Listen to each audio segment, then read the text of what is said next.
तुमको भी निपटा देंगे और तुम्हारे पिताजी को भी। मतलब आरोपी ने पहले से धमकी दे रखा हाँ, वो पैसे वाला व्यक्ति है ना, वो व्यापारी है। था बाप को कंधा देने के लिए पुत्र है हमारा कि हमको कंधा देगा, मगर पुत्र ने कंधा लगवा लिया बाप से। सरकार में अभी गोरसंडी का घटना सुनी है ना, उसका भी देखिए।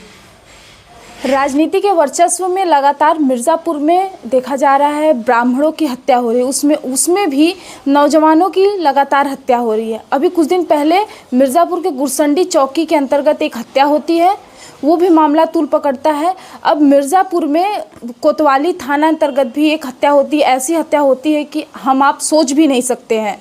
ये मान लीजिए कि मिर्ज़ापुर की वेब सीरीज़ जो थी वो हुबहू अब यहाँ पे दिखाई दे रही है। चाहे अब सूबे के मुख्यमंत्री जिस तरीके से लगातार कहते हैं कि प्रशासन राज चल रहा है यहाँ पे और गुंडे मवाली जो हैं वो ख़त्म हो चुके हैं, लेकिन देखना यह है कि मिर्ज़ापुर में जिस तरीके से युवाओं की हत्या हो रही है बिना किसी वजह के, और कोई जब मामला सामने आता है तो होता है कि कोई मामला नहीं, बस दुश्मनी होता है, दुश्मनी में ही युवाओं की हत्या कर दी जा रही है, वो भी ऐसी हत्या कि कुल्हाड़ी से मार दिया जाता है।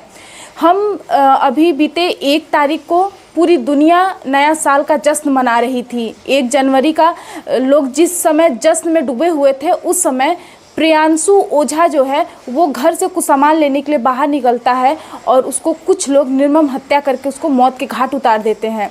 हम प्रियांशु ओझा के घर मौजूद हैं क्योंकि प्रियांशु की माँ जो है कुछ साल पहले ही वो एक्सपायर कर गई हैं। हम उनके पिताजी से बातचीत करेंगे। हालांकि ये समय इनके परिवार को ढाढ़स बांधने का है, तो हम सबसे पहले प्रियांशु के पिताजी से बात करेंगे कि पिताजी प्रियांशु क्या करता था। प्रियांशु एक डेयरी फर्म आइसक्रीम में काम करता था, जो घंटाघर में रहे। आइसक्रीम का काम करता था। सुनने में आया कि प्रियांशु इकलौता लड़का था जो घर में काम कमाता था। नहीं, लड़का कमाती वाला तो वही था। हमारे 2 लड़के हैं। ये छोटा वाला लड़का था जो चला गया देश से। ऐसे से गुंडे टहर रहे हैं, तो ये कमाता था यही, इसका ये हत्या हो गया। अब हमारे पास है बैसाखी, चला गया हमारा। अब ऊपर से कहाँ से ऊपर वाले देंगे, जब तक हमारी शक्ति रहेगी कमाएंगे करेंगे तब खाएंगे। माताजी प्रियांशु की माताजी कब एक्सपायर की थी? 2007 में। माताजी के जाने के बाद आपने दोनों बच्चों का लालन पालन किया था? हाँ, दोनों। पहला वाला था 10 साल का, ये 5 साल का था। तो आपने कभी ऐसा लगा कि बगल की दुश्मनी की वजह से इनकी माँ के जाने के बाद मेरे बच्चे का भी कुछ ऐसा हाल होगा जो दुनिया ही मेरी उजड़ जाएगी? नहीं, माँ तो प्रियांशु की माँ मरी तो बीमारी से, मगर ये 2022 की जो हम घटना बता रहे हैं आपको हम, ये हमारे मोहल्ले में कोचिंग चलता है। कोचिंग में दो पढ़ते हैं, लड़के लड़कियां दोनों। हाँ, तो 2021-22 की बात घटना बता रहे हैं। तो ये जो मुलजिम बनाए हैं इसको हम, नीलेश कसेरा को, गुलशन को, हाँ, ये जो आरोपी बनाए हैं कि उनके ऊपर ये दर्ज भी हो गया मुकदमा। तो इसको बताएं तो ये तीनों लड़के मोहल्ले में कोचिंग से अपनी लड़कियां सेट किए हैं, क्या किए, अपना गली में बात कर रहे थे। तो हमने उसको मना किया कि बेटा देखो, हाँ, हमने मना किया कि बेटा देखो ये सब अच्छा काम नहीं है। अगर करना हो तो तुम्हें उम्र हो गया तुम्हारा, अगर इस लाइन में पढ़ना चाहते हो तो बहुत ये बात कहे नहीं, मन में सोचे कि पढ़ना चाहते तो मगर इस मोहल्ले से बाहर करो काम। तो फिर सब कुछ मोहल्ले समझा, फिर 2 शांत हो गया।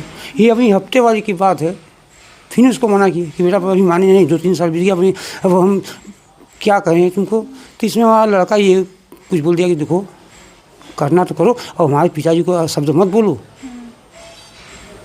मतलब यहाँ पे प्रियांशु को लगा कि प्रियांशु ने अपने पिताजी के लिए बोला कि पिताजी को मेरे कुछ मत बोलिए, इसलिए बस आवाज़ उठाया था प्रियांशु ने। तो वो कहा कि देखो तुमको भी निपटा देंगे और तुम्हारे पिताजी को भी। मतलब आरोपी ने पहले से धमकी दे रखा था। वो पैसे वाला व्यक्ति है ना, वो व्यापारी है, उसका रोलिंग मशीन चलता है। मतलब क्या व्यापारी जो पैसे वाले रहेंगे वो गरीबों को मार देंगे? हाँ, ये सरकार में तो यही दिखाई पड़ रहा है। ये सरकार में तो तुमको यही दिखाई पड़ा है कि अगर आपके पास पैसा ना हो अगर दया दृष्टि किसी की न हो तो आप जिएंगे नहीं, आप तो मारे जाएंगे। दया दृष्टि होगी तो बचे रहेंगे। जैसे आप लोगों की सहानुभूति कुछ है, ये जो आप हमारी न्यूज ले रही हैं, ये कोई तो सुनेगा। तो पैसे वालों की सुनवाई, पैसा होगा तो आपकी सुनवाई है, पैसा नहीं सुनवाई नहीं।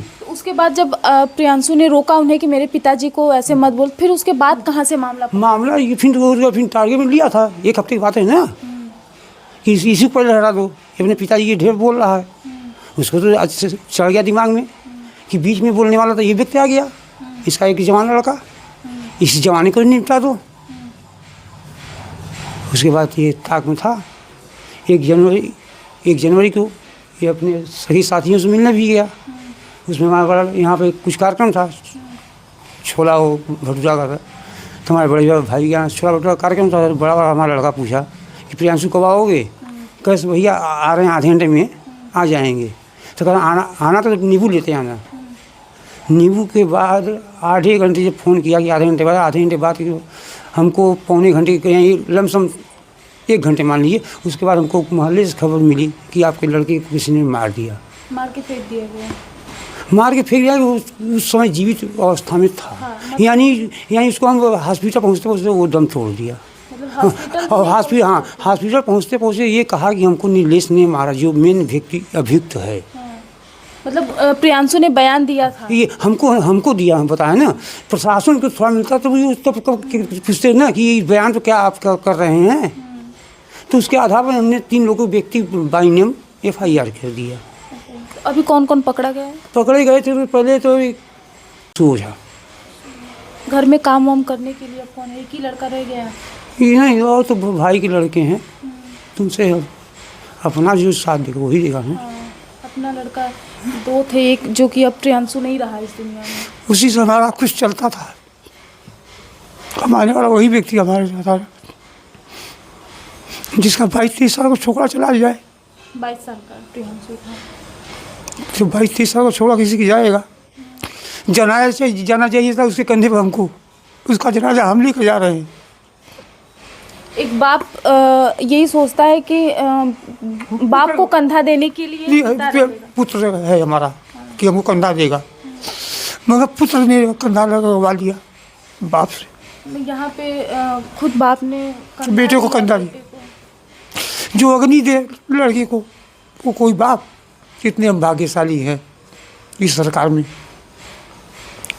अभी गोरसंडी का घटना सुनी है ना, उसका भी देखिए।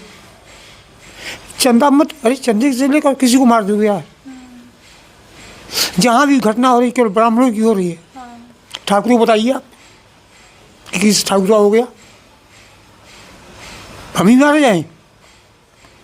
मतलब मिर्ज़ापुर में अब लगातार जैसे कि अगर कुछ भी हो रहा है तो तुरंत हत्या की तुरंत उतार दिया जा रहा है, इसी को हटा दो रास्ते से। मिर्ज़ापुर में इतने लोगों की मन बढ़ गई है। अभी सरकार ही देखिए ना, हम तो यही देख रहे हैं कि मन तो इतना बढ़ गया कि सब भारतीय जनता पार्टी का जो चाहे तो करें, वो निर्दयी नहीं है। तो प्रियांशु कहा जा रहा है कि प्रियांशु सपा का कार्यकर्ता था, तो सपा के सिपाही कहा जा रहा था। तो लेकिन उसके सपा की तरफ से कोई सपा की तरफ से, अरे सपा की तरफ से बहुत से मिला हमको रिलीफ। उनके तरफ से ये जो धारा थी, धारा में परिवर्तन हुआ। अगर हम धरना प्रदर्शन नहीं करते तो धारा न बढ़ती, 302 न लगता। एक्सीडेंटल दिखा रहे थे इसको हमको। एक्सीडेंट कहाँ हुआ? एक्सीडेंट होता है कि कौन एक्सीडेंट दिखा रहा है? कौन मारा, या किसी को पत्थर किया तो पत्थर की चोट से किया। ये वार हुआ है, हम वार बता रहे हैं कि वार हुआ है। ये हत्या है कि एक्सीडेंटल है? किधर की तरफ से प्रियांशु को कहाँ पे चोट लगी थी? ये हमने देखा इस तरफ, ये जो सड़क लगा तो लंबी फार, ऐसे जो मांस थे, मांस भी निकला है। अभी भी कुछ होंगे मांस के टुकड़े जहाँ पे प्रियांशु, जहाँ अभी भी वहाँ कुछ मांस के टुकड़े मिलेंगे शायद आपको। तो अब क्या मांग है आपको सरकार से? जिस तरीके से भारतीय जनता पार्टी का प्रदेश में सरकार है, मुखिया है, मुख्यमंत्री है योगी आदित्यनाथ है, वो कहते हैं कि गुंडे मवालियों का अब राज नहीं है, अब यहाँ पे प्रशासन राज चल रहा है यूपी में, लेकिन फिर भी आपके बेटे की हत्या कर दी जाती है। उनसे क्या मांग करते हैं? जब कहते हैं प्रशासन की राज चल रहा है, कानून व्यवस्था ठीक है, कहाँ कानून व्यवस्था ठीक है? सरेआम मारे जा रहे हैं लोग। तो कहाँ इनका राज्य कौन सा बढ़िया चल रहा है?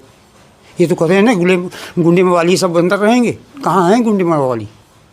गुंडे खाली वही है अतीक, मुख्तार और ब्राह्मण समाज, यही उनके निगाह में गुंडे थे। हमको भी ये इस तरह न्याय मिले सरकार क्या से। मांग करते हैं आप? हम तो सर न्याय विभाग के ऊपर है, अब क्या सज़ा देगी। सज़ा तो हमारी ये है कि उसको फांसी दिया जाए तीनों को, जैसे जैसे हत्या करेंगे। नहीं फांसी तो कम से कम उम्र कहीं आजीवन कारावास हो कम से कम, कि जीवन भर उसी में रहे कम से कम। कि हत्या करने से क्या परिणाम मिलता है। फिर ताकि आगे कोई और अगर ये कदम उठाने से पहले और लोग जो हो पैदा होने वाले हैं वो पैदा नहीं होंगे। ये ऐसी घटना होगी तो हमको एहसास करना पड़ेगा। तो ऐसे